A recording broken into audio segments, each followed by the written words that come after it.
I hope you are doing well. Today we'll talk about how to fix or how to solve the problem of a restricted account on Google Meet. We go to settings.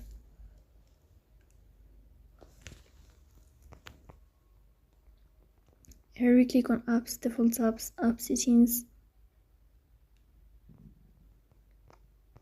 Here we click on Google Meet. Then we click on first stop and we click OK. Here you will enter to storage. Then we click on clear cache.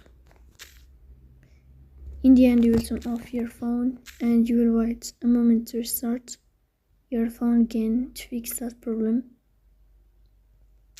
So that's all. Don't forget to support us by like and subscribe.